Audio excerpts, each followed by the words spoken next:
السلام عليكم ورحمة الله وبركاته.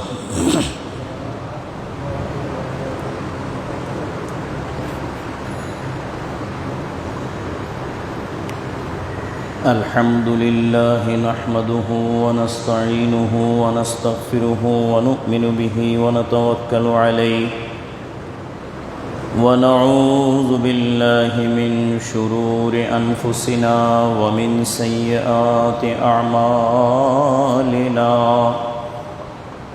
من يهده الله فلا مضل له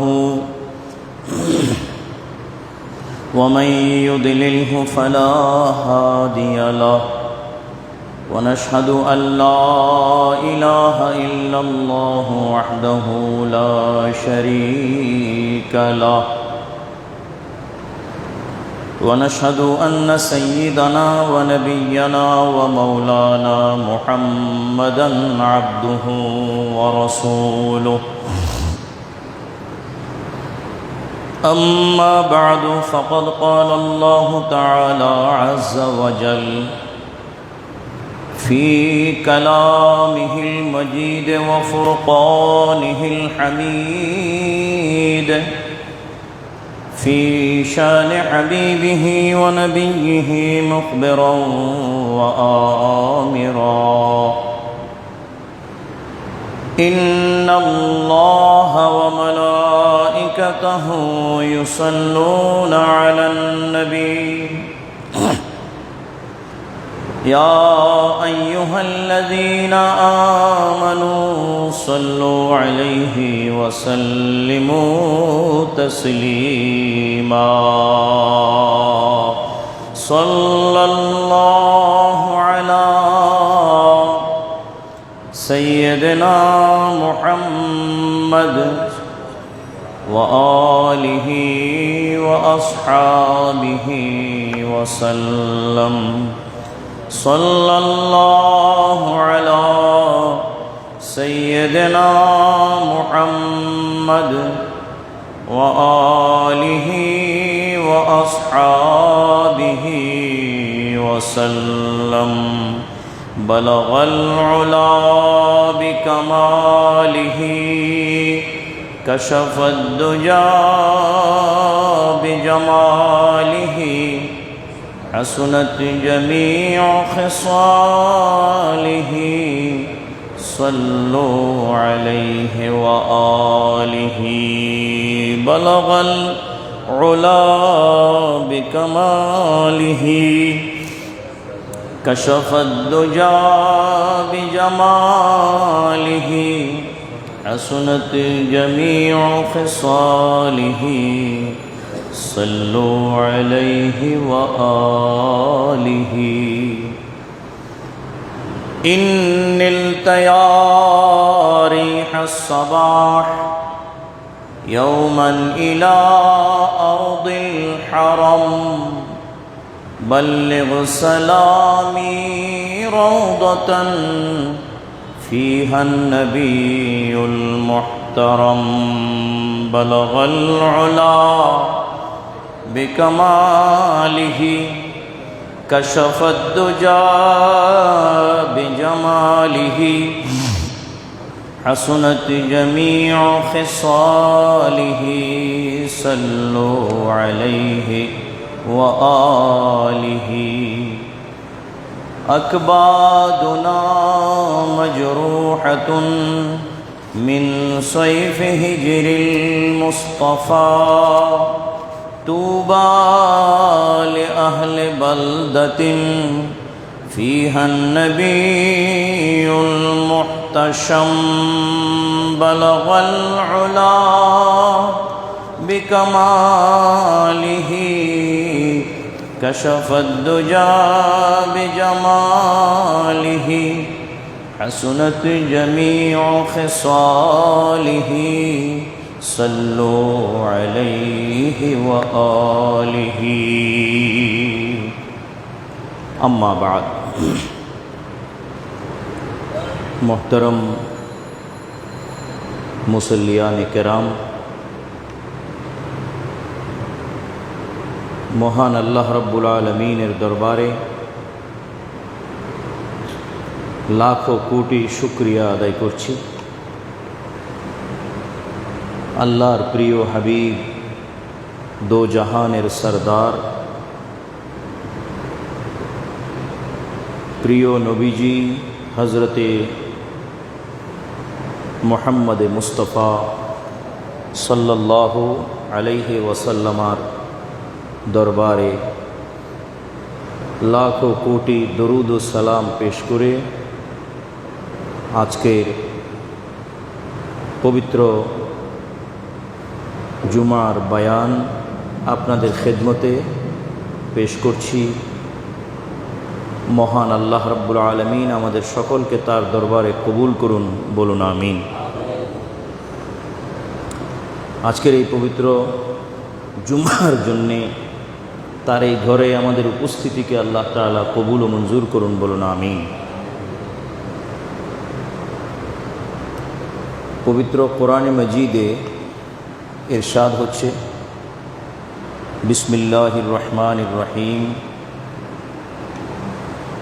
ইন্না আরসালনাকা শাহিদান ওয়া মুবাশশিরান ওয়া নাযীরা লিতু'মিনু বিল্লাহি ওয়া রাসূলিহি ওয়া তু'আজ্জিরুহু ওয়া তুওয়াক্কিরুহু ওয়া তুসাব্বিহুহু বুকরাতান ওয়া আসীলা। সদাকাল্লাহু মাওলানাল আযীম ওয়া সদাকা রাসূলুহুন নবিয়্যুল কারীম। পবিত্র কোরআনে মজিদের সূরা আল ফাতহ এর মধ্যে আল্লাহ তাআলা এই আয়াত শরীফ নাজেল করেছেন। আয়াতটি আল্লাহ তাআলা প্রিয় নবীজি হুজুর আকরম নূরে মুজস্সম রসুল খুদা হাবিব কিবরিয়া সৈয়দুনা ও নবীনা ও মৌলানা মুহাম্মদুর রসুল্লাহ সাল্লাল্লাহু তাআলা আলাইহি ওয়াসাল্লামার শান, মান, মর্যাদা, ইজ্জত কে হেফাজত করার জন্যে আল্লাহ তাআলা অবতীর্ণ করেছেন, নাজেল করেছেন। এই আয়াতের মাধ্যমে আল্লাহ তাআলা রসুল পাক সাল্লাল্লাহু আলাইহি ওয়াসাল্লামের শান, মান, মর্যাদা, ইজ্জতকে কিয়ামত পর্যন্ত সময়ের জন্য, বরং বলকে তারপরেও হাসরের ময়দান, তারপরে বেহেশত, অর্থাৎ চিরকালের জন্য আল্লাহ তাআলা রসুল পাক সাল্লাল্লাহু আলাইহি ওয়াসাল্লামের ইজ্জতকে, শানকে, মানকে, মর্যাদাকে একটা নির্দিষ্ট জায়গায় হেফাজত করার জন্যে এই আয়াত নাজেল করেছেন। আল্লাহ ইরশাদ করতেছেন,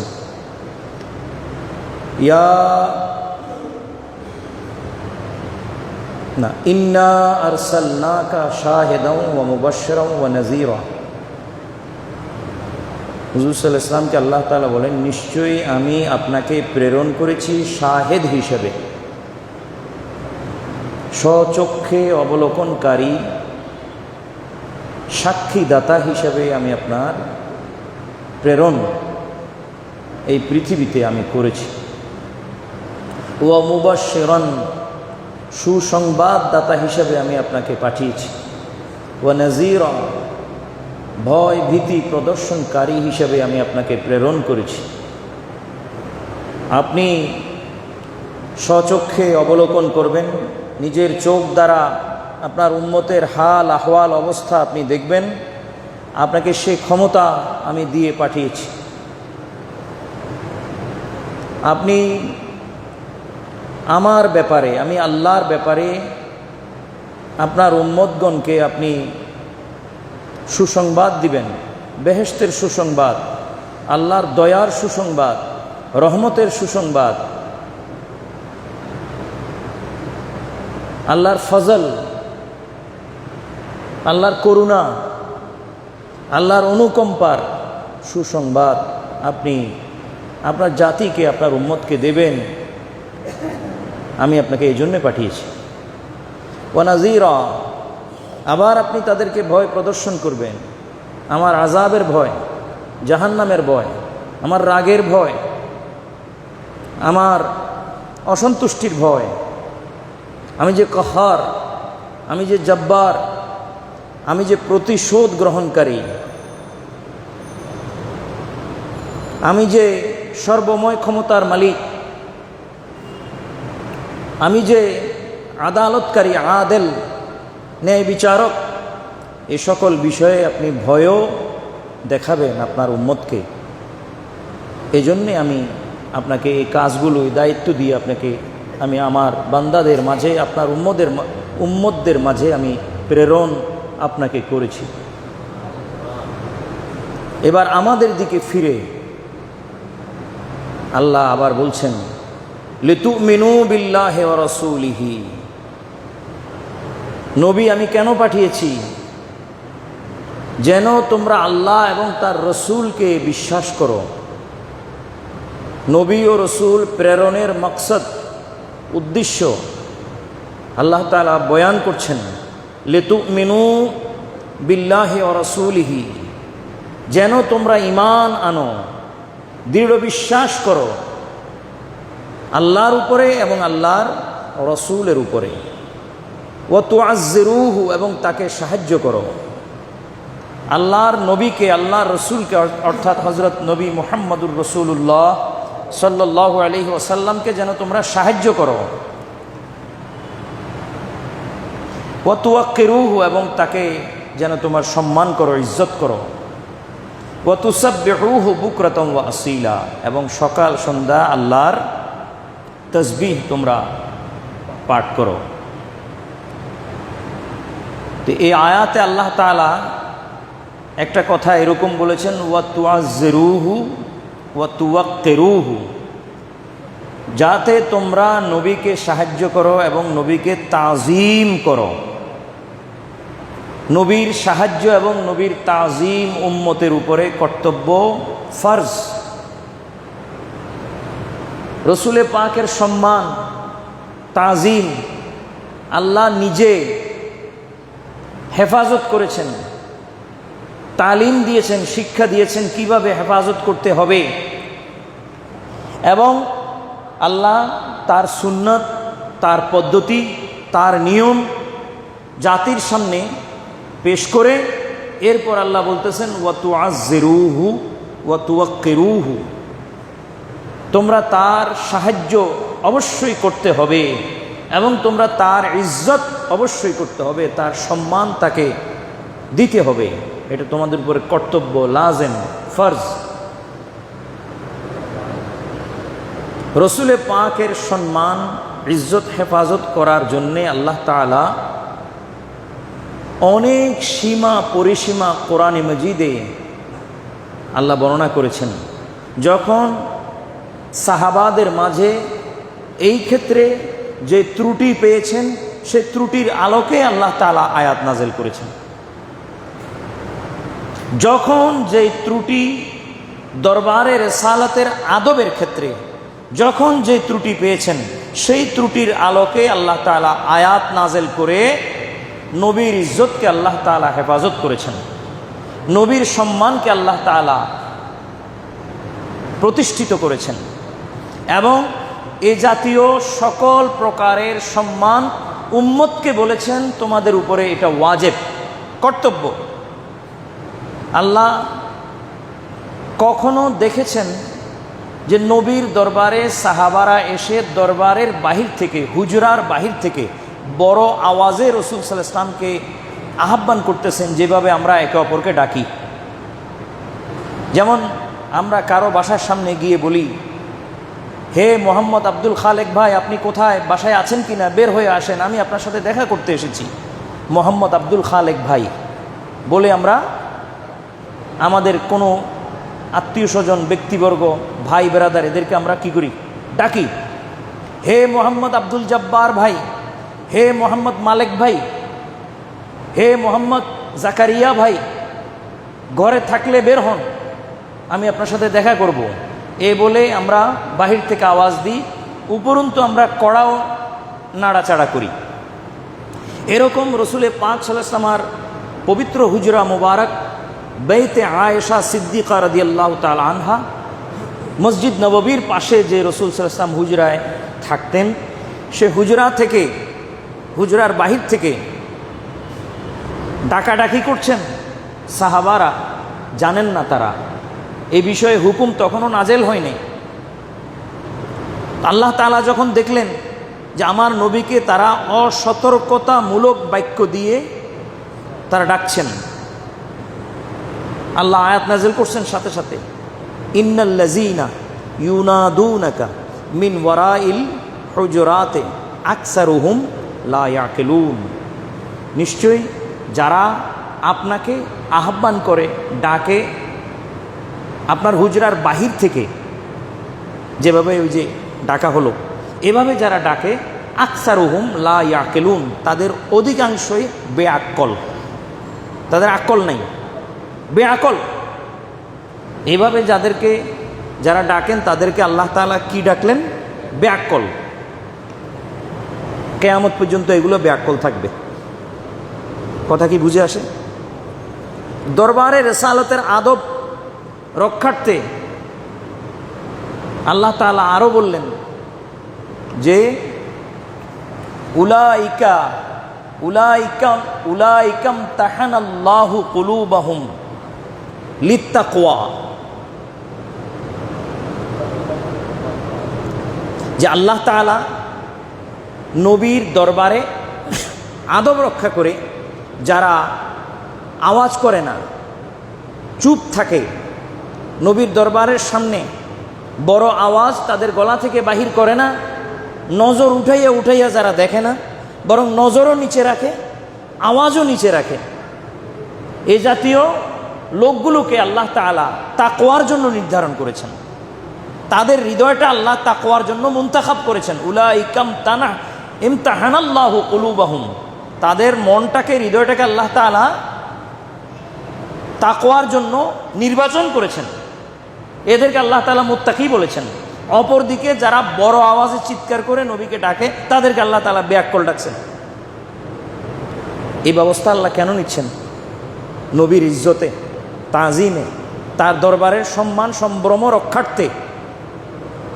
আল্লাহর নিজের জন্য আল্লাহ এই ব্যবস্থা নেন নাই। কাবা শরীফের সামনে কেউ যদি আল্লাহকে গলা ফাটিয়ে চিৎকার করে ডাকে, সে বিষয়ে আয়াত আসে নাই। কাবা শরীফের দেওয়ালকে ধরে নিজের বডিকে কাবার সাথে লাগাইয়া ঘষতে ঘষতে এদিক সেদিক ঘুরা, এ বিষয়ে আয়াত আসে নাই। বরং এটা আরও করার জন্য বলা হয়েছে। দেখবেন হাজিরা কাবা শরীফের দেওয়াল দুই হাত দিয়া ধরিয়া নিজের বুকটাকে কাবার সাথে লাগাইয়া ঠেলতে ঠেলতে একদিক থেকে অন্যদিকে যায়। বেয়াদবি হয় না, বরং আল্লাহর মোহাব্বত প্রকাশ পায়। কিন্তু এই জাতীয় কাজ রসুলে পাকের হুজুরার সাথে হবে না, কারণ সেখানে আল্লাহ তাআলা আদব রক্ষার জন্য কিছু আয়াত নাজেল করে কিয়ামত পর্যন্ত সময়ের জন্য ওই জায়গার আদবকে আল্লাহ তাআলা মাহফুজ করে দিয়েছেন। লা তারফাউ আসওয়াতাকুম ফাওকা সাউতিন নবী ওয়ালা তাজহারু লাহু বিল কওলি কাজাহরি বাদিকুম লিবাদিন আন তাহবাতা আমালুকুম ওয়া আনতুম লা তাশউরুন। আল্লাহ সেখানে আওয়াজ ছোট করার জন্য, বড় না করার জন্য এই আয়াতে আল্লাহ তাআলা আদেশ দিয়েছেন, লা তারফাউ আসওয়াতাকুম, তোমরা তোমাদের আওয়াজকে উঁচে উঠাবে না, উপরে উঠাবে না। আওয়াজ একদম করার জন্য নিষেধ করেন নাই, কিন্তু এমনভাবে আওয়াজ করতে হবে সে আওয়াজ যেন দেওয়ালে বাড়ি না খায়, রসুলে পাকের দেওয়ালে বাড়ি না খায়। আর এর দ্বারাই রসুলে পাক সাল্লাল্লাহু আলাইহি ওয়াসাল্লামের দরবারের আদবের ঘাটতি হবে। সেজন্য আল্লাহ তাআলা আয়াত নাজিল করে জাতিকে আদেশ দিচ্ছেন, লা তারফাউ আসওয়াতাকুম ফাওকা সাউতিন নবী, নবীর আওয়াজের উপরে আওয়াজ উঠাবে না, নবীর আওয়াজের উপরে আওয়াজ উঠাবে না। নবী পাক সাল্লাল্লাহু আলাইহি ওয়াসাল্লাম যেই ভয়েসে, যেই লাউডে কথা বলেন, সেই লাউডের নিচে কোনো ব্যক্তির আওয়াজ থাকতে হবে, এর উপরে উঠতে পারবে না। এর উপরে উঠা বেয়াদবি, এর উপরে উঠা। ওয়ালা তাজহারু বিল কাউলে, তোমরা একে অপরের সাথে যেভাবে কথা বলো নবীর সাথে সেভাবে কথা বলতে পারবে না। তোমরা পরস্পর কথা বলার সময় কোনো লেহাজ থাকে না, আদবের কোনো পরোয়া থাকে না। তোমরা পরস্পর কথা বলার সময় সতর্ক থাকো না, অসতর্কভাবেই কথা বলতে পারো, বলো তোমরা, কিন্তু সেটা রসুলের পাক সাল্লাল্লাহু আলাইহি ওয়াসাল্লামের ক্ষেত্রে হবে না। হলে কি হবে, যদি কেউ করে কি হবে, আনতাহবাতা আমালুকুম, তোমাদের নামাজের মতো, রোজার মতো, হজের মতো, জাকাতের মতো, মা বাবার খেদমতের মতো হাজার হাজার বড় বড় আমল একসাথে বরবাদ হয়ে যাবে। আনতাহবাতা আমালুকুম, তোমাদের আমল এমনভাবে বরবাদ হয়ে যাবে, ওয়া আনতুম লা তাশউরুন, যেন তোমরা টেরই পাবে না কোনখান দিয়ে আমলগুলো বরবাদ হয়ে গেল। শত শত দিন যে আমলগুলো তোমরা করে আমল নামাকে মজবুত করেছো, ভারী করেছো, পাল্লা ওজন হওয়ার জন্যে চেষ্টা করেছো এবং তাকলিফ করে করে, কষ্ট করে করে আমলগুলোকে তোমরা জোগাড় করেছো, সেই আমলগুলো শুধু নবীর দরবারে আওয়াজ বড় করার কারণে, নবীর দরবারের আদব রক্ষা না করার কারণে, নবীকে অন্যান্য মানুষের মতো ব্যবহার করার কারণে, পরস্পরের মতো নবীর সাথে আচরণ দেখানোর কারণে, করার কারণে তোমাদের আমল বরবাদ এমনভাবে হয়ে যাবে, লা তাশউরুন, তোমরা টেরও পাবে না। কি পাবে না? তোমরা খবরও পাবে না, আলাপও পাবে না। আমল খুলে দেখবে যে এত বড় বড় আমলগুলো কোথায় চলে গেল, তোমাদের সে বিষয়ে কি ছিল না, খবর ছিল না। ঠিক একইভাবে আল্লাহ তাআলা বলেন, ওয়ালা তাজআলু দুআ আর রাসূল বাইনাকুম কা দুআ বাদিকুম বাদা। আল্লাহর নবীর ব্যাপারে আল্লাহ তাআলা তার সম্মান রক্ষার্থে আইন প্রয়োগ করেছেন। কি আইন? ওয়ালা তাজআলু দুআ আর রাসূল বাইনাকুম কা দুআ বাদিকুম বাদান, তোমরা পরস্পর একে অপরকে যেইভাবে ডাকো সেইভাবে রসুলকে ডাকবে না। পরস্পর তোমরা একে অপরকে যেভাবে ডাকো সেভাবে নবীকে, রসুলকে, আমার প্রিয় নবীজি হযরত মুহাম্মদ সাল্লাল্লাহু আলাইহি ওয়াসাল্লামকে ডাকবে না। এই আয়াতের তাফসীরে হযরত ইবনে আব্বাস, তার মতো তো মুফাসসির সাহাবাগণের মধ্যে কেউ নাই। ইবনে আব্বাসকে বলা হয় রঈসুল মুফাসসিরিন, মুফাসসিরদের সরদার, তফসির কারকদের প্রধান। তো সেই তফসির কারকদের প্রধানই এই আয়াতের তফসির করতেছেন। তানভীরুল মিকবাস ফি তফসির ইবনে আব্বাস, ওনার তফসিরটার নাম হচ্ছে তানভীরুল মিকবাস ফি তফসিরে ইবনে আব্বাস। ইবনে আব্বাস রাদিয়াল্লাহু তাআলা আনহু এই আয়াতের তফসিরে বলতেছেন যে কানু ইয়াকুলুনা ইয়া মুহাম্মাদু, কিছু সাহাবা নতুন মুসলমান, যে কানাত বাদুল আসহাবে ফি বিদায়াতিল ইসলামে ইউখাতিবুনা নবী সাল্লাল্লাহু আলাইহি ওয়াসাল্লাম বিইসমিহি, কিছু নতুন মুসলমান যারা এখনো রসুলের পাক সাল্লাল্লাহু আলাইহি ওয়াসাল্লামের আদবের বিধানের ব্যাপারে তাদের এখনো কোনো খবর বা জানা ছিল না।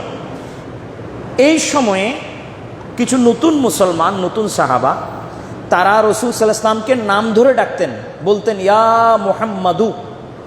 ইবনে আব্বাস বলতেছেন রাদিয়াল্লাহু আনহু যে কানু ইয়াকুলুনা ইয়া মুহাম্মাদু, তারা রসুল সাল্লাল্লাহু আলাইহি ওয়াসাল্লামকে হাটে বাজারে, ঘরে বাহিরে, মসজিদে নববীতে, হুজরার সামনে, যেখানে রসুল সাল্লাল্লাহু আলাইহি ওয়াসাল্লামকে দেখা হতো তখন তারা ডাকতেন কিভাবে? ইয়া মুহাম্মাদু। কাকে ডাকতেছেন? ফানাহাহুমুল্লাহু আজ্জা ওয়া জাল আন যালিকা, এই আয়াত নাযিল করে আল্লাহ তাআলা এইভাবে ডাকতে নিষেধ করতেছেন। লা তাজআলু দুআ আর রাসূল বাইনাকুম কা দুআ বাদিকুম বাদান, এই আয়াত নাযিল করে আল্লাহ তাআলা ইয়া মুহাম্মাদু, ইয়া আবুল কাসেম, ইয়া ইবনে আব্দুল্লাহ, তিন ধরনের ডাক ছিল রসুলের পাক সাল্লাল্লাহু আলাইহি ওয়াসাল্লামের ব্যাপারে। ইয়া মুহাম্মাদু মানে হুজুরের নাম, ইয়া আবুল কাসেম হুজুরের কুনিয়াত, উপনাম, ডাকনাম। হুজুরের ডাকনাম কুনিয়াত আবুল কাসেম, তো এটা দিয়া ডাকা। আরেকটা ছিল আবদুল্লাহর বেটা, হুজুরের বাবার নাম আবদুল্লাহ নয়, তো এখন এইভাবে ডাকতো ইয়া ইবনে আব্দুল্লাহ, হে আবদুল্লাহর সন্তান, আবদুল্লাহর বাবা। এটা আরবদের একটা লেহেজা। হযরত আবু বকর সিদ্দিক রাদিয়াল্লাহু তাআলা আনহুকে ডাকা হইতো ইয়া ইবনে আবি কুহাফা, ওনার বাবার নাম আবু কুহাফা, তো সেভাবে ডাকা হইতো আবু কুহাফার সন্তান। আমাদের চট্টগ্রামে ওই রেওয়াজ এখনও আছে, যেহেতু চট্টগ্রামে ইসলাম প্রবেশ করেছে আরবদের হাত ধরে। আরব বণিকেরা কেমন আজ থেকে প্রায় 1200 বছর পূর্বে, 1300 বছর পূর্বে তারা এই সমস্ত অঞ্চলে যখন তারা আসছেন, তো তারা চট্টগ্রাম বন্দরে তারা অবতরণ করতেন, ঘাঁটি করতেন। তো ঘাঁটি করলে এখানে উঠলে তো এখানে থেকেও যেতেন। ওদের হাত ধরে ইসলাম চট্টগ্রামে প্রবেশ করে। তাদের মধ্যে 2-1 সাহাবাও এসেছিলেন, এরপরে অন্যরাও এসেছেন, যাদের হাত ধরে ইসলাম চট্টগ্রামে সহ সারা বাংলাদেশে বিস্তৃতি লাভ করেছে। অন্য দিক থেকে আবার অন্যরাও আসছেন, আমি ওইদিকে যাচ্ছি না, কথা লম্বা হবে। সর্বপ্রথমে চট্টগ্রামে কিছু আরব বণিক, তাদের সাথে বড় বড় আলেম, এরা এসে এই দেশে ইসলাম প্রচার করার সময় ওই শব্দগুলোও তাদের সাথে আসছে। ইয়া ইবনা আবি কুহাফা, হে অমুকের বেটা। তা আমাদের ওই এই অঞ্চলে এখনও রেওয়াজ আছে, ইবা খন জোর বদ্দার ফোয়া না, তো জোর বদ্দার ফোয়া কিনলে ওর নাম আছে, তো ওর নাম দিয়ে ডাকতেছে না, কীভাবে ডাকতেছে ওকে? জোর বদ্দার ফোয়া। তো ওইটা কি কথা? ওই ইবনা আবি কুহাফা, ইয়া ইবনা আবি কুহাফা। এরকম আমাদের এই রেওয়াজটা কোত্থেকে পাওয়া? আরব থেকে পাওয়া। তো এইভাবে রসুলের পাক সাল্লাল্লাহু আলাইহি ওয়াসাল্লামকে ডাকা হতো ইয়া ইবনা আবদুল্লাহ, হে আবদুল্লাহর সন্তান। এই জাতীয় ডাকে রসুল সাল্লাল্লাহু আলাইহি ওয়াসাল্লামকে ডাকা এই আয়াতের দ্বারাই আল্লাহ নিষেধ করে দিয়েছেন।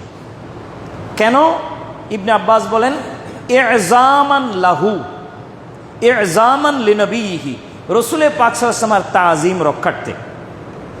আচ্ছা, এবার আমাকে বলেন, ইয়া মুহাম্মাদু, তাকে কেউ ডাকলো বা আমরা ডাকলাম, এইটা কি ডাকা ভুল হয়েছে? আসলে কি ওনার নাম মোহাম্মদ নয়? জি, এভাবে ডাকা কি আসলে ভুল হয়েছে? আল্লাহর আদেশের দ্বারাই নিষেধ আনা হয়েছে, কিন্তু ডাকাটা কি ভুল ছিল? ডাকা ভুল ছিল না, ডাকা ছিল না, ভুল ছিল না, এটা কথা খেয়াল রাখবেন। ইয়া মুহাম্মাদু ডাকা কি উল্টা হয়েছে? নি, উল্টা হয় নাই, সোজাই হয়েছে। ইয়া আবা আবদুল্লাহ, ইয়া ইবনা আবদুল্লাহ, আবদুল্লাহর সন্তান, এটাও ঢাকা কি মিথ্যা হয়েছে? না, উনি তো আবদুল্লাহর সন্তানই। ইয়া আবুল কাসেম, হে আবুল কাসেম, এইভাবে ডাকা ওনাকে, এটা কি অসত্য হয়েছে? না, তাও অসত্য হয়নি। কিন্তু এত সত্ত্বেও আল্লাহ তাআলা এই সত্য কথাও কি করে দিয়েছেন? নিষেধ করে দিয়েছেন। কেন? ইজামান লিনবিহি সাল্লাল্লাহু আলাইহি ওয়াসাল্লাম, তার নবীর তাজিম রক্ষার্থে। এর দ্বারায় নবীর সম্মান, ইজ্জত, তাজিম নষ্ট হয়। কারণ এবার এইভাবে তোমরা একে অপরকে ডাকো, একে অপরের সাথে তোমাদের যে অবস্থা, নবীর অবস্থাকে তার সাথে মিলানো যাবে না, এটা অপরাধ। একে অপরের সাথে যেভাবে চলো, নবীকেও যদি সেভাবে চালাও, তো নবীর মান আর মর্যাদা আর রইল কোথায়? কথাটা যদিও কি সত্য যে তিনি মুহাম্মদ সাল্লাল্লাহু আলাইহি ওয়াসাল্লাম, কিন্তু ইয়া মুহাম্মাদু বলে ডাকা কি নয়, জায়েজ নাই। ইয়া মুহাম্মাদু বলে ডাকা জায়েজ নাই। কিসের আলোকে? যে লা তাজালু দুআ আর রাসূলে কা দুআয়ে বাদিকুম বাদান, তোমরা পরস্পর যেভাবে আহ্বান করো, ডাকো, সেভাবে আমার নবীকে ডাকিও না। আল্লাহর এই নিষেধের কারণে জায়েজ নাই। আপনি বানায় ফেললে হবে না তো, কি আপনি বানায় ফেললে হবে না তো। আল্লাহর এই ক্ষেত্রে নিষেধ আছে কিনা বা আদেশ আছে কিনা, সেদিকে আপনাকে আমাকে লক্ষ্য করতে হবে। নলেজ মানে কি? বলেন, নলেজ মানে কি? হ্যাঁ, জ্ঞান। নলেজ মানে কি? জ্ঞান। ছাত্রকে জিজ্ঞেস করলেন নলেজ মানে কি, ছাত্র উত্তর দিল যার লেজ নাই। নো মানি নাই, লেজ মানি লেজ। তো হয়ে গেছে তো তর্জমা। এখানে তর্জমা হয়নি, হয়েছে তো, কিন্তু এটাকে শুদ্ধ হয়েছে? হ্যাঁ, তো আপনি নলেজ মানে লেজ নাই এটা বলে যদি আপনি চালিয়ে দেন, সেটা তো আপনার ওস্তাদ, আপনার শিক্ষক কখনো গ্রহণ করবে না। কিন্তু উত্তর হয়ে গেছে। ওয়েলকাম মানে কি? ওয়েলকাম, ওয়েলকাম মানে স্বাগতম। কিন্তু আপনি যদি বলেন ওয়েল মানে তেল, কাম মানে আসছে, তেল আসছে, উত্তর তো হয়ে গেছে। উত্তর তো এখানেও হয়েছে, কিন্তু এই উত্তর কি কবুল করবে? কেউ করবে না। তো ঠিক একইভাবে রসুলের পাক সাল্লাল্লাহু আলাইহি ওয়াসাল্লামের নাম ইয়া মুহাম্মাদু, আপনি ডাকলেন হে মুহাম্মদ সাল্লাল্লাহু আলাইহি ওয়াসাল্লাম, আর আল্লাহ নিষেধ করতেছেন আপনাকে এভাবে ডাকিয়েন না। আপনি আল্লাহর সাথে বললেন যে আল্লাহ আমি ভুল কি ডাকছি, উনার নাম তো মুহাম্মদ সাল্লাল্লাহু আলাইহি ওয়াসাল্লাম, তা আমি তাকে ডাকার সময় ভুল কি করছি, আমি তো ঠিক ডাকছি। এরপরও আল্লাহ বলতেছেন না, এরকম ঠিক ডাকা আমিও ডাকি নাই কোনোদিন তাকে।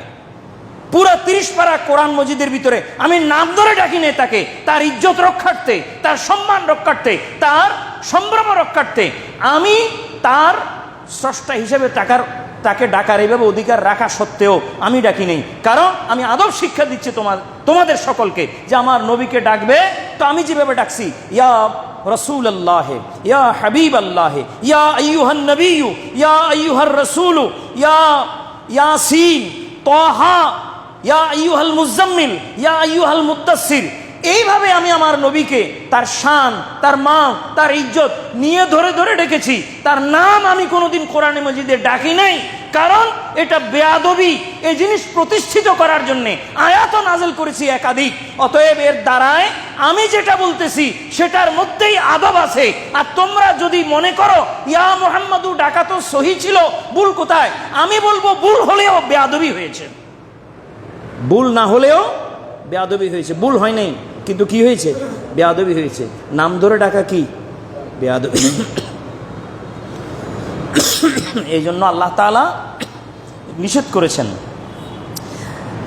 তাফসীরে আরো আসতেছে, আয় লা তানাদুহু, তোমরা তাকে ডাকিও না, কামা ইউনাদি বাদুকুম লিবাদিন, তোমরা একজন অপরজনকে যেভাবে ডাকো সেভাবে তাকে তোমরা ডাকিও না। ওয়ালাকিন কুলু, বরং বলো, আল্লাহ শব্দ শিখিয়ে দিচ্ছেন, বলো ইয়া রসুল আল্লাহে, ইয়া নবী আল্লাহে, তোমরা বলো ইয়া রসুল আল্লাহে অথবা বলো ইয়া নবী আল্লাহে, ফি লিনিন ওয়া তাওয়াজুইন, অত্যন্ত নরম শব্দে এবং অত্যন্ত আদবের সাথে বলো ইয়া রসুল আল্লাহে, ইয়া নবী আল্লাহে।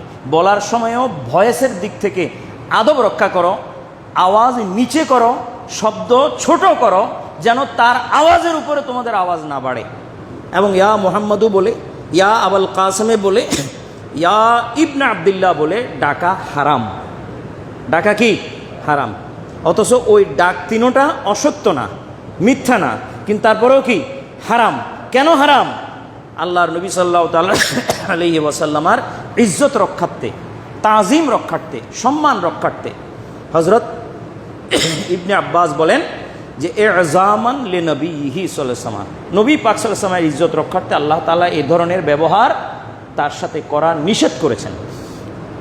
হযরত কাতাদা, তিনিও একজন মুফাসসির, বড় উঁচু মানের। তিনি বলেন, আমার আল্লাহু আন ইয়াহাবা নবিয়্যহু সাল্লাল্লাহু আলাইহি ওয়াসাল্লাম আন ইয়াজআলা ওয়া আন ইউআজ্জিমা, আন ইয়াজবুলা ওয়া আন ইউআজ্জিমা। আল্লাহ তাআলা এই আয়াতের মাধ্যমে তার নবীকে আন ইউবাজ্জিলা ওয়া আন ইউআজ্জিমা, তার নবীকে ইজ্জত করতে, তাজিম করতে আল্লাহ তাআলা আদেশ দিয়েছেন। ওয়া আন ইউসাব্বিদা, এবং তাকে নেতৃত্বের স্থানে বসানোর জন্য আল্লাহ তাআলা আদেশ দিয়েছেন। তো অতএব আমাদের তার শানে শব্দ ব্যবহারের ক্ষেত্রে নিজের ঈমান হেফাজত হয় এমন শব্দ ব্যবহার করা আমাদের উপরে কর্তব্য, লাজেম, ওয়াজিব। কোনো অবস্থাতে তার সম্মান, সম্ভ্রম, ইজ্জত যেন নষ্ট না হয় সেদিকে খেয়াল রাখতে হবে। যদি তাই হয়, যদি কোরআনে পাকের ক্যাটেগরিক্যাল আদেশ এটাই হয় যে তার শানে এমন কোনো শব্দ আনা যাবে না যে শব্দে আমরা পরস্পরকে ডাকি, যে শব্দে আমরা একে অপরকে আহ্বান করি, সেটা এই আয়াতের মাধ্যমে যদি নিষেধ হয়ে যায়, তাহলে সেক্ষেত্রে নবীকে যদি আমরা সাংবাদিক বলি, সংবাদ বাহক বলি, এবং এটা সত্য, কিন্তু উনি সংবাদ বাহক। নবী শব্দের অর্থ কি? বার্তা বাহক। এটা পুরো হয় নাই অর্থ, অর্থের মধ্যেও চুরি হয়েছে। নবী শব্দের অর্থ হইল অদৃশ্যের সংবাদদাতা। আর নবিয়্যু আল মুখবিরু আনিল গায়েবে, আল নবিয়্যু আল মুখবিরু আনিল গায়েবে, অর্থাৎ কি? নবী হচ্ছেন অদৃশ্যের সংবাদদাতা। কিসের সংবাদদাতা? অদৃশ্যের সংবাদদাতা। কোরআন মাজিদে আল্লাহ বলেন, তিলকা মিন আম্বাইল গায়বে নুহিহা ইলাইকা, এগুলো সব গায়েবের সংবাদ যেগুলো আমি আপনাকে ওহী করেছি। আল্লাহর নবীকে আল্লাহ তাআলা যেগুলো ওহী করেছেন, আল্লাহ সেগুলোর নাম কি রাখছেন? গায়েব। তিলকা মিন আম্বাইল গায়েবে, আমি যা আপনাকে ওহী করেছি এগুলোর নাম গায়েব। এগুলোর নাম কি? তো এগুলোর ব্যাপারেই তো আল্লাহর নবী আমাদেরকে কি দিয়েছেন? সংবাদ। তো উনি কিসের সংবাদদাতা হয়েছেন?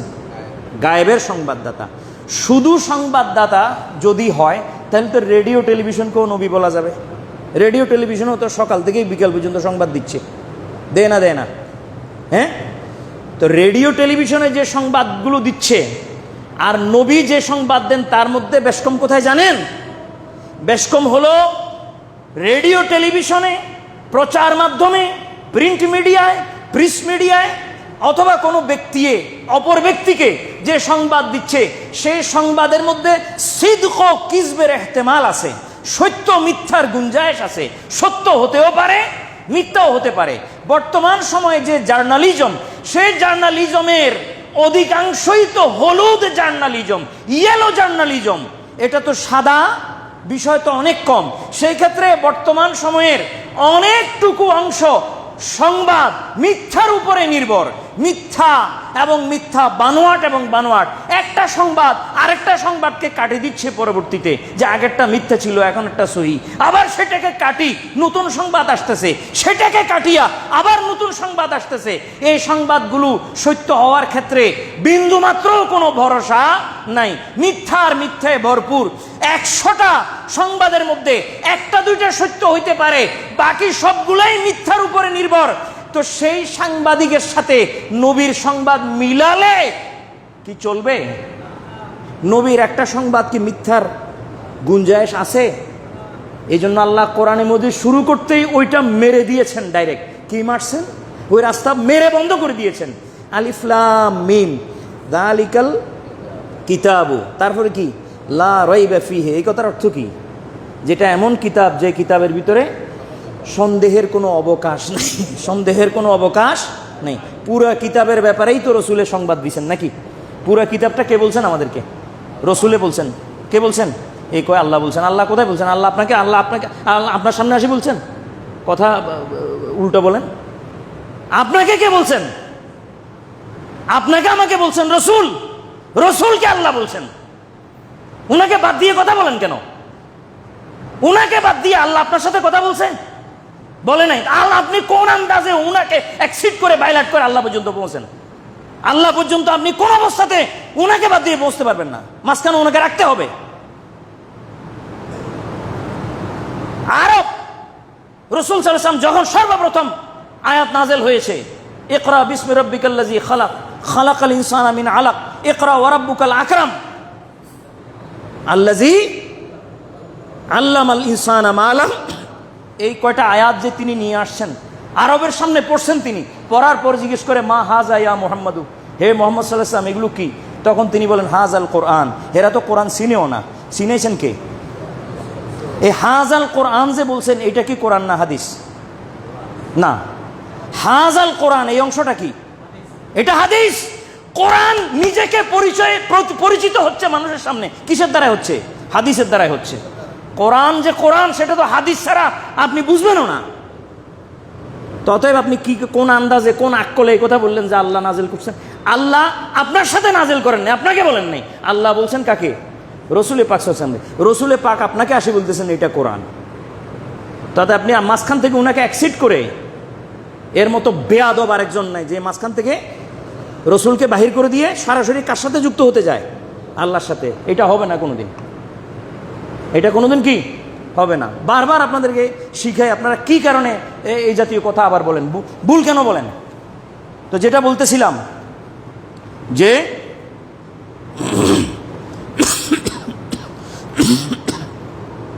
আল্লাহ তাআলা কোরআনে মজিদে হুজুরে পাকের শান রক্ষার্থে বললেন, লা তাজআলু দুআ আর রাসূলে কা দুআ বাদিকুম বাদান। তো যদি আল্লাহর এই সংবাদ যেটার নাম কোরআন, এটা সংবাদ, এটাই তো নবী দিয়েছেন। এই জন্য তো নবীকে নবী বলা হয় নাকি? নবীকে নবী বলা হয় কিসের সংবাদ দেওয়ার কারণে? গায়েবের সংবাদ। এই সংবাদের ব্যাপারে আল্লাহ বলতেছেন জালিকাল কিতাবু লা রাইবা ফিহি, এটা এমন সংবাদ যে সংবাদের মধ্যে কি নাই কোনো। তো আপনি যে সাংবাদিকের কথা তুলনা দিলেন যে নবীকে এই দৃষ্টিতে সাংবাদিকও বলা যায়, সেই সাংবাদিকের সাংবাদিকতার সাথে নবীর সাংবাদিকের সাথে কোনো মিল আছে? নবীর সাংবাদিকতায় এক সুতা পরিমাণও কি নাই, ভুল নাই, সন্দেহের ভুল তো নাই, সন্দেহেরও কি নাই, অবকাশ নাই। সেই রকম সাংবাদিকতা কি আপনাদের সাংবাদিকরা করেন, করতে পারেন? টাকার দ্বারায় খবর বিক্রি করেন এদিক থেকে সেদিকে, ঠিক কিনা? নবী এক সুতা টাকার বিনিময়ে খবর বিক্রি করছেন? হ্যাঁ, নবী বিক্রি করছেন কিনা বলেন? কোন নবী আল্লাহর সংবাদ জুকে তু উম্মতের সামনে পৌঁছানো ব্যতীত অন্য কোন কাজ করছেন? একটা নবীর, একজন নবীর আচরণ দেখাই দেন, আদম থেকে নিয়ে হযরত রাসূল পাক সাল্লাল্লাহু আলাইহি ওয়াসাল্লাম পর্যন্ত, যার কাছে যে ওহী আসছে সেই ওহী বরাবর পৌঁছাইছেন কিনা, নাকি টাকা পয়সার বিনিময়ে উল্টা পৌঁছাইছেন? তাহলে নবীর সাংবাদিকের সাথে আপনার সাংবাদিকতা মিলে কিভাবে? আপনি মিলাতে পারবেন না। যদিও রসুল সাংবাদিক, তাকে সাংবাদিক বলে আপনি ছোট করতে পারবেন না, তাহলে আপনার ঈমান এই ক্ষেত্রে থাকবে না। যদি আপনি করেন সেটার ক্ষেত্রে ঈমান থাকবে না। যেভাবে রসুলকে ইয়া মুহাম্মাদু যদি বলেন, কি বলেন? ইয়া মুহাম্মাদু যদি বলেন, অথচ ইয়া মুহাম্মাদু ডাকাটা কি ছিল? সঠিক ছিল, ভুল ছিল না। উনি মুহাম্মদ, তো আমি ডাকতে পারতেছি তো, কিন্তু এরপর আল্লাহ নিষেধ করছেন, কারণ এর দ্বারায় তাজিমে রসুলে কি হবে? ঘাটতি হবে, শানে রসুলে ঘাটতি হবে। রসুলে পাকের শান কোনো অবস্থাতে এইভাবে শব্দ ব্যবহার করে খাটো করা জায়েজ হবে না। যদি করেন তো আপনার হাত যে আপনি ধুই ফেলতেছেন সেটা আপনার ব্যাপার, আপনি হাত ধুই ফেলতেছেন ঈমান থেকে। হ্যাঁ, এই জন্য আল্লাহ তাআলা শব্দ চয়নের ক্ষেত্রে এটা আল্লাহ তাআলা বাধা দিয়েছেন যে আমার নবীর শানে। রেডিও টেলিভিশন সংবাদ দেয় প্রতিদিন দিচ্ছে, 24 ঘন্টা দিচ্ছে, তো সেই হিসাবে ওকে সাংবাদিক না বলিয়া নবী বলবেননি আপনারা? হ্যাঁ, নবী বলেন, তো নবীকে কেন সাংবাদিক বলবেন? রেডিও টেলিভিশনকেও নবী বলতে হবে তাহলে? যদি রসুলকে সাংবাদিক বলতে পারেন তো রেডিও টেলিভিশনকে কি বলতে হবে? এবং যারা রেডিও টেলিভিশনে যত খবর পাঠক এবং খবর পাঠিকা আছে তাদের সকলকে নবী বলতে হবে, যেহেতু কি দিচ্ছে? সংবাদ দিচ্ছে। আরও আসেন, যদি আপনি লঘবী অর্থে এইভাবে ব্যবহার করেন, আবিধানিক অর্থে ব্যবহার করে যাচ্ছেন, এটা তো বলা যায়, কেন নিষেধ করতেছেন? এটা তো বলা যায়, আপনার সুরতে হলে এটা বলা যায়। তো বলা যদি যায়, তো সেই ক্ষেত্রে কেউ চাবি পকেটে রাখলে, চাবি পকেটে রাখছি, গোপন করলাম না প্রকাশ করলাম? চাবি যে পকেটে রাখছি, চাবি পকেটে রাখতেছি, কি করছি? গোপন করছি না? গোপন করছি। কলম পকেটে রাখতেছি, গোপন হইল না প্রকাশ হইল? হ্যাঁ, বীজ বপন করে দিছি মাটির ভিতরে, তো কি গোপন হইল না প্রকাশ হইল? গোপন হইছে। তো এভাবে যদি আমি চাষাবাদ করি, কোনো আলেম যিনি বললেন রসুলে পাককে, হ্যাঁ, কি বলা যায়? সাংবাদিক, এই অর্থে তাকে সাংবাদিক বলা যায় নবীকে, তো সেই অর্থে তো আপনাকে কাফেরও বলা যাবে, কারণ কাফের মানে কি কারি? গোপনকারী। কোরআনে মাজিদে আল্লাহ বলছেন আজাবাল কুফারা নাবাতুহু, আজাবাল কুফারা নাবাতুহু মানে কি? হ্যাঁ, মাটির নিচে যারা বীজ গোপন করে দেয় তাদেরকে আল্লাহ তাআলা শব্দ ব্যবহার করছেন কি? কাফের মানে গোপনকারী। এখন যে যাইতে সময় বললাম এই যে আমার ভাই কাফের যাইতেছে, ভুল হবে নি? বলতে হবে না, শুদ্ধ হয়ে গেছে, কারণ উনি তো কি করছেন? একটু আগে জমিনে বীজ বপন করে আসতেছেন, বীজ গোপন করে আসতেছেন, তো গোপন করছে, সেই সূত্রে আমি তাকে কি বললাম? কাফের বললাম। তো হে মিয়া আমার উপর নারাজ হইবেনি না? হইতো না, নাকি খুশি থাকবো? হ্যাঁ, মিয়া আমাকে কাফের বললা, আমি কাফের?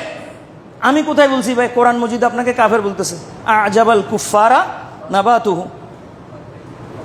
ওইখানে যদি সমস্যা না হয়, এখানে সমস্যা কেন হবে?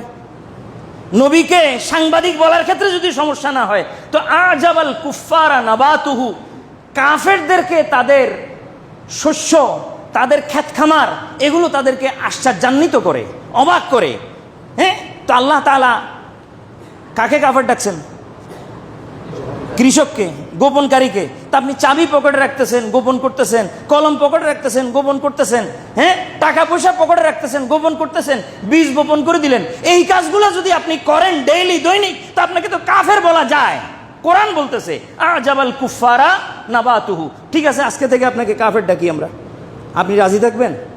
তা আপনি যদি রাজি না থাকেন, আপনার শানে আঘাত লাগে, সম্মানে লাগে, যদিও সত্য, কিন্তু কথাটা তো আমার শানে এইভাবে বলা ঠিক না। তো নবীর শানে সাংবাদিক বলা কেন ঠিক হবে? সেখানে কেন আঘাত হবে না? আপনি যেমন কোরআন দিয়ে বলতেছেন, আমিও কোরআন দিয়ে বলি।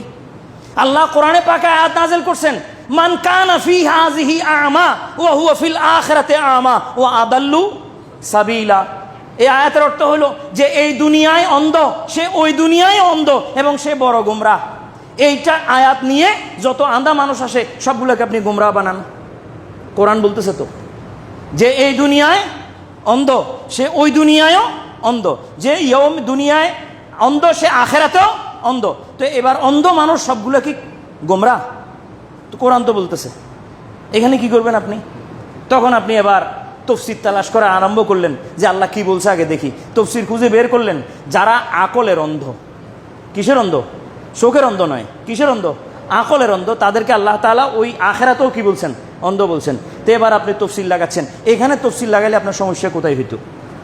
এখানে ডাইরেক্ট আপনি শাব্দিক অর্থ নিয়ে বলে দিলেন এই অর্থে তো রসুলে পাকও সাংবাদিক, কেন সেখানে তফসির করলে কি হইতো? এখানে কেন তফসির করতেছেন? ঠিক কিনা? তফসির করলে সব জায়গায় করতে হবে, না করলে সব জায়গায় বাদ দিতে হবে। কোরআনে পাকের তফসির যদি বাদ দেন, এরকম 40 থেকে 42টা জায়গা এমন আছে যে আল্লাহ যে গাঁতে পড়ে যাবে তাকে উঠাইতেও আপনার কষ্ট হবে, বাইর করতে পারবেন না। তফসির লাগবে। কি লাগবে? যেমন আল্লাহ তাআলা মূসা আলাইহিস সালামকে জিজ্ঞেস করতেছেন, ওয়ামা তিলকা বিয়ামিনিকা ইয়া মূসা, মূসা তোমার ডান হাতে কি? এখন আপনি এখান থেকে বাইর করলেন, আল্লাহ চোখে দেখতেছে না, এই জন্য জিজ্ঞেস করতেছে মূসা তোমার হাতে কি? এটাও তো বাইর হয়, এখান থেকে বাইর হয় কি হয় না? আল্লাহ চোখে জিজ্ঞেস করলে কি, চোখে দেখলে কি আল্লাহ জিজ্ঞেস করতেন? এটা তো বাইর হয় এখান থেকে। বাইর করেন, কি বাইর হবে জানেন? তর্জমা বাইর হবে না, ইমান বাইর হবে। ঠিক কি না? তো ওয়ামা তিলকা বিয়ামিনিকা ইয়া মূসা, হে মূসা তোমার ডান হাতে কি? তা আপনি বললেন যে আল্লাহ দেখতেছে না, দেখলে কেন জিজ্ঞেস করলো? এটা অর্থ করা যাবে? আরও আসেন, আল্লাহ তাআলা কিয়ামতের ময়দানে একদল মানুষকে বলবেন, আইনা শুরাকাউকুম, তোমাদের শরীকরা কোথায়? তোমাদের শরীকরা কোথায়? যাদেরকে আমার সাথে তোমরা শরীক করেছো, মূর্তি পূজা করছো, এরা কোথায়? এখানেও আপনি বলতে পারবেন যে কোথায় আল্লাহ জানেন না, আমাকে জিজ্ঞেস করতেছেন। আমি উত্তর দিলে আল্লাহর জ্ঞান আসবে, তখন আল্লাহ বুঝবেন যে হ্যাঁ ওরা ওখানে বাইরে। এরপর ওরা বলতেছেন ক্বালু দাল্লু আন্না, ঠিক আছে না? এরপর হযরত ইব্রাহিম আলাইহিস সালাম আল্লাহকে জিজ্ঞেস করলেন, রব্বে আরিনি কাইফা তুহিল মাউতা, হে ইব্রাহিম, হে আল্লাহ, কিভাবে আপনি মুর্দাকে জিন্দা করেন আমাকে দেখান। রব্বে আরিনি কাইফা তুহিল মাউতা, হে আল্লাহ আপনি জিজ্ঞেস করেন, দেখান আমাকে কিভাবে আপনি মুর্দা জিন্দা করেন। আল্লাহ বলেন আওয়ালাম তুমেন, তুমি কি বিশ্বাস করো না? তো এখান থেকে এটা বাইর হবে যে আল্লাহ জানেন না ইব্রাহিম বিশ্বাস করে কি করে না, জিজ্ঞেস করতেছেন, উনি উত্তর দিলে তারপর আল্লাহ বুঝবেন যে ও বিশ্বাস করে কি করে না। এটাও তো বাইর হয় এখান থেকে। তো এইভাবে বাইর করা যাবে? বাইর করলে তো আল্লাহ এমন জায়গায় পৌঁছে যাবে, ওখান থেকে ওনাকে টানি তোলা কি হবে না, সম্ভব হবে না। এইভাবে আল্লাহকে আপনি বাজাইতে থাকেন আর উড়াইতে থাকেন, আর আপনার ইমান বেরোতে থাকুক। তো এই ধরনের তর্জমার তো কোনো মানই হয় না। এগুলো কোন ধরনের তর্জমা? এরকম কোরআনে মজিদের মধ্যে 40 থেকে 42টা এমন জায়গা আছে যে জায়গায় আল্লাহ তাআলাকেও আপনি সেভ করতে পারবেন না, আপনি যেভাবে চিন্তা করতেছেন। মূসা আলাইহিস সালামকে আল্লাহ জিজ্ঞেস করছেন যেটা, যে ওয়ামা তিলকা বিয়ামিনিকা ইয়া মূসা, এটাকে আল্লাহ না দেখার কারণে জিজ্ঞেস করছেন যে উনি দেখতেছেন না? না, এটার উদ্দেশ্য হলো এই যে একটু পরে সে লাঠিটা সাপে পরিণত হবে, তার হাইয়ত চেঞ্জ করবে, আকৃতি প্রকৃতি চেঞ্জ করবে। তো এই জন্য আল্লাহ মূসা আলাইহিস সালামকে জিজ্ঞাসা করে এজন্য রাখতেছেন, কারণ আল্লাহর কথাটা কিতাব হয়ে যাবে, আল্লাহর কথাটা নাজিল হয়ে যাবে। নাজিল হলে মানুষ জানবে যেটা আগের আরেক হাইয়তে ছিল, পরে আরেক হাইয়তে হয়েছে। না হলে জাতি বলবে আগে থেকে এটা সাপ ছিল, লাঠি কখন ছিল এটা। এই জন্য মূসার জবানে আল্লাহ বলাইতেছেন যে মূসাই বলুক এটা কি, তো আমি জিজ্ঞেস করলেই তো বলবে সে। এই জন্য আমি জিজ্ঞেস করলাম ওমা তিলকা বেয়ামিনিকা ইয়া মুসা, হে মুসা তোমার হাতে কি? ওস্তাদ যখন বছরান্তে ছাত্রকে প্রশ্ন করে বার্ষিক পরীক্ষার সময় যে ভার্ব কাকে বলে, এখন ছাত্র যদি বলে আমার ওস্তাদে জানে না ভার্ব কাকে বলে, আমাকে জিজ্ঞেস করতেছে, আমি বললে তিনি তারপর শিখতে পারবেন যে এইভাবে বলা যাবে নি। ছাত্র কি ওস্তাদ কি ছাত্রকে এই জন্য প্রশ্ন করে ভার্ব কাকে বলে যে উনি জানেন না? ওস্তাদের উদ্দেশ্য কি? ওস্তাদের উদ্দেশ্য হলো আমি প্রশ্ন করব, সে উত্তর লিখবে, এই উত্তরটা জাতির সামনে তুলে ধরবো, আমার ছেলে কতটুকু পাকছে, কাবেল হয়েছে, কত যোগ্য হয়েছে, এটা জাতির সামনে প্রকাশ করব আমি এজহারের জন্যে। সওয়ালের এক মানি এজহার, প্রশ্ন করার মানি হলো কি? প্রকাশ করা, এলাম নয়। সবসময় সওয়ালের মানি এলাম হয় না। ছাত্রে যদি জিজ্ঞেস করে ওস্তাদকে হুজুর এটা কি, তখন এলাম হবে, তার মানে আমি জানতে চাচ্ছি। কিন্তু ওস্তাদ যদি জিজ্ঞেস করে একই প্রশ্ন, ছাত্র জিজ্ঞেস করতেছে বছরের শুরুতে যে ভার্ব কাকে বলে, আবার এই প্রশ্ন উল্টাইয়া ছাত্রকে জিজ্ঞেস করছে ওস্তাদে বছরের শেষে, সেটার মানে কি? সেটার মানে হলো এজহার, প্রকাশ করা, আমি তাকে জাতির সামনে তুলে ধরবো যে সে কত কাবেল হয়েছে। এই জন্য আল্লাহ জিজ্ঞেস করছেন ওয়ামা তিলকা বেয়ামিনিকা ইয়া মুসা, এ মুসা তোমার ডান হাতে কি? এখন আপনি বলতেছেন মুসা ডান হাতে কি আল্লাহ দেখতেছেন না, কানাজে, এই জন্য আল্লাহ জিজ্ঞেস করতেছেন। ইমান থাকবে? এরকম জায়গা কয়টা বললাম? 40 থেকে 42টা কোরআনে মজিদে জায়গা আছে যে জায়গা আপনাকে একবারে পদস্খলন ঘটাই দিবে, মাটির নিচে ঢুকাই দিবে, ইমান সহ আপনার বরবাদ করে দিবে। আপনি সেভাবে তর্জমা করবেন নাকি আপনি ইমান রক্ষা যেভাবে সেভাবে তর্জমা করবেন? এই জন্য রসুলে পাকের শানে যদি আপনি বেয়াদবিমূলক শব্দ ব্যবহার করেন আমি আর আপনি, তাহলে শব্দ তো অনেক সময় আপনার হিসাবে আপনি যে আন্দাজ দিচ্ছেন সেই আন্দাজে সহি হয়ে যাবে, কিন্তু এই সহি আপনাকে কোথায় নিবে জানেন? সরাসরি জাহান্নামে নিবে। এই ধরনের সহিত দরকার নাই যে নবীর নাম মোহাম্মদ, তা আমি সেই হিসাবে ডাকলাম ইয়া মোহাম্মদু, ভুল কি করছি? ভুল কি আল্লাহ নিষেধ করছেন? ভুলের কি দরকার? আল্লাহ এভাবে ডাকতে নিষেধ করছেন, আপনি সেদিকে যাবেন, আপনি জিনিস সহি হচ্ছে না হচ্ছে, তাহলে তো কোরআন কিতাব দরকার নাই, আবিধানিক বই থেকে আপনি মুসলমান হইতে হবে। আবিধানিক বইতে মুসলমান হওয়ার কোনো সূত্র আছে? লঘবি কিতাবে লোগতের মধ্যে মুসলমান হওয়ার কোনো সূত্র আছে? লোগতের ভিতরে নবীর অর্থ তো লিখে রাখছে আল মুখবেরু আনিল গায়েবে, গায়েবের সংবাদদাতা। আমি পোস্ট করেছি দুইবার, একটা মিসবাহুল লোগাত থেকে আর একটা আল মুনজের থেকে। পৃথিবীর যত লোগাত আছে সমস্ত লোগাতের ভিতরেই নবীর ব্যাপারে অর্থ লেখা আছে আল মুখবেরু আনিল গায়েবে। শুধু মুখবের নয়, কি নয়? শুধু মুখবের হইলে নবীকে রেডিও বলা যাইতো, টেলিভিশনও বলা যাইতো, অথবা টেলিভিশনকে রেডিওকে নবীও বলা যাইতো। কিন্তু যখন একটা শব্দ আল্লাহ এখানে লাগাই দেওয়া হয়েছে আল মুখবেরু আনিল গায়েবে, মানে কি? গায়েবের সংবাদদাতা, অদৃশ্যের সংবাদদাতা। নবী নিজের এলাকার সংবাদ নিয়া আরেক এলাকায় বলেন যে এটা নয়, বরং তিনি আসমানের সংবাদ জমিনে বসে দান করেন, আসমানের সংবাদ জমিনে বসে দান করেন। সে কারণে নবীকে অন্য সাংবাদিকের সাথে মিলাইয়া সাংবাদিক বলা যাবে না। কেমন? আল মুখবেরু আনিল। এই জন্য আলা হজরত আজিমুল বারাকাত মুজাদ্দিদে দ্বীন ও মিল্লাত ইশক মুহাব্বতের ইমাম হজরত ইমাম আহমদ রেজা খা ফাজলে বেরেলভী রহমতুল্লাহ আলাই, তার যে তফসির কানজুল ইমান, এর মধ্যে নবীর অর্থ লিখছেন। অন্য কোনো তফসিরে নবীর অর্থ সহজে পাওয়া যায় না। ইয়া আইয়ুহান নবিয়্যু, এর অর্থ কি লিখি দেয়? হে নবী। তো নবীর অর্থ যদি নবীয়ে লিখে দেওয়া হয় তাহলে এটা তো তর্জমা করা হইল না। নবী শব্দের কোনো তর্জমা তো থাকবে, সেটা কি? ইয়া আইয়ুহান নবিয়্যু, হে নবী। ইয়া আইয়ুহান নবিয়্যুর অর্থ তো হে নবী হইতে পারে না। তো ওই লফজটা আবার, ওই শব্দটা আবার হুবহু বসায় দেওয়া গেল, তো এটার অর্থ কি হবে? এই জন্য আলা হযরত তর্জমা করার সময় লিখছেন হে গায়েবের সংবাদদাতা। কি লিখছেন? হে গায়েবের সংবাদদাতা। হে গায়েব, ইয়া গায়েবকে খবর দেনে ওয়ালা, আয়ে গায়েবকে খবর দেনে ওয়ালা, এইভাবে তর্জমা করছেন। এটাই হচ্ছে সঠিক তর্জমা। তো এই জন্য খেদমত থেকে বিদায় নেওয়ার আগে আপনাদের কাছে এই পয়গাম, এই মেসেজ দিতে চাই যে রসুল পাক সাল্লাল্লাহু আলাইহি ওয়াসাল্লামের শানে শব্দ ব্যবহার করার সময় আল্লাহ শব্দই পরিবর্তন করে ফেলছেন। ইয়া আইয়ুহাল্লাযিনা আমানু লা তাকুলু রা'না ওয়া কুলু উনজুরনা। রা'না মানে হে আমাদের নবী আমাদের দিকে দেখেন, উনজুরনা মানেও আমাদের দিকে দেখেন। কিন্তু রা'না যখন সাহাবারা বলতেন তখন ইহুদিরা হাসতো। কেন হাসতো?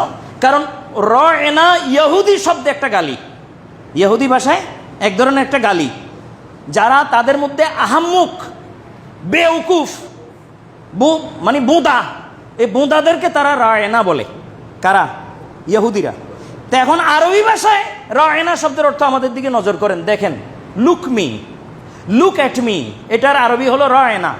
এখন রায়না শব্দ তো নিজে থেকে আরবের জন্য ঠিক ছিল, কিন্তু ওই দিক দিয়ে ইহুদিরা এটা বলার সময় দেখে যে হাসে। রসুলের পাককে যখন তারা রায়না বলে তখন হাসে। তখন আল্লাহ তাআলা আয়াত নাযিল করে পুরা শব্দই চেঞ্জ করে দিয়েছেন, বললেন লা তাকুলু রায়না, রায়না বলিও না। কারণ রায়না এক অর্থ হইল আমাদের দিকে দেখো, আর এক অর্থ হইল ওই ওদের ভাষায় সেটা একটা গালি। তো এই গালিমূলক শব্দ আমার নবীর শানে থাকতে পারবে না, এটা বেয়াদবি, তারা হাসে। অতএব আমার নবীকে ইনসাল্ট করার মতো অবস্থা হয়, এই জন্য আমি শব্দ পরিবর্তন করে দিলাম, বলো উনজুর না। তো এই ব্যবস্থা আল্লাহ কেন নিছেন? রসুলের পাকের শান রক্ষার্থে।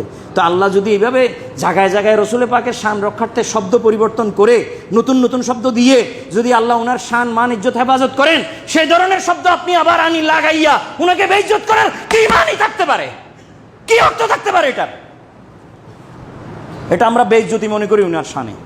আপনি মুসলমান যারা এখানে আমার সামনে আছেন, তারাও আমার সাথে বেইজ্জতি মনে করবেন কিনা বলেন? সকলে হাত তুলে বলেন, এটা রসুলের শানে বেইজ্জতি কিনা? অতএব এই ধরনের শব্দ রসুলের শানে আমরা ব্যবহার করব না। আমাদের মাঝে যারা ব্যবহার করছেন তাদেরকে আমরা ভাই মনে করি, গায়রে মুসলমান মনে করি না। কিন্তু তারা হয়তো ভুল করছেন, এক্ষেত্রে তওবা করবেন।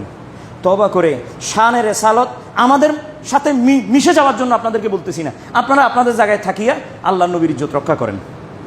আমরা দেখাই দিতে পারি, আমরা কাউকে দায়রা ইসলাম থেকে খারেজ করার জন্য এখানে বসি নেই, কাউকে কাফের মুশরিক বলে এখান থেকে বাইর করে দেওয়ার জন্য বসিনি।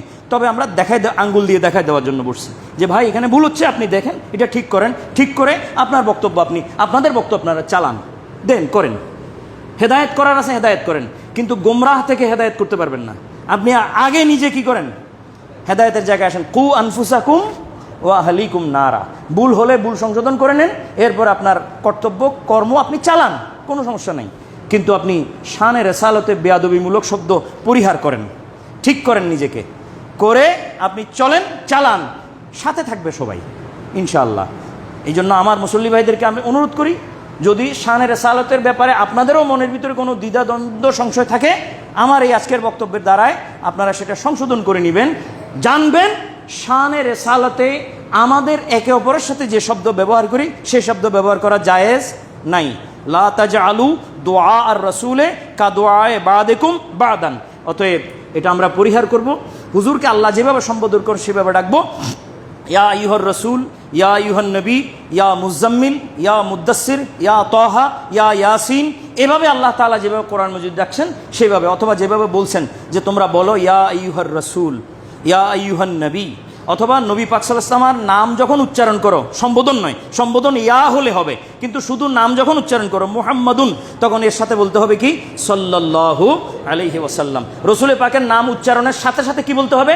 সাল্লাল্লাহু আলাইহি ওয়াসাল্লাম। এর আগে বলতে হবে সাইয়্যিদুনা ওয়া নবিয়্যুনা ওয়া মাওলানা। কমপক্ষে এই তিনটা শব্দ, সাইয়্যিদুনা ওয়া নবিয়্যুনা ওয়া মাওলানা। কেন?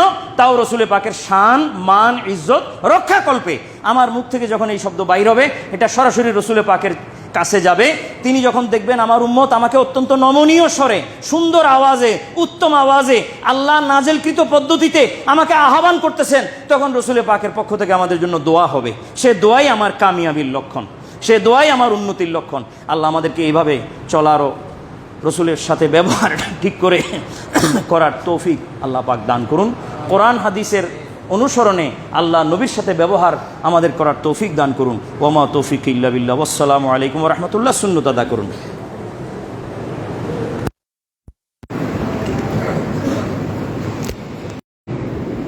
মুয়াজ্জিনের জায়গা খালি রেখে তারপর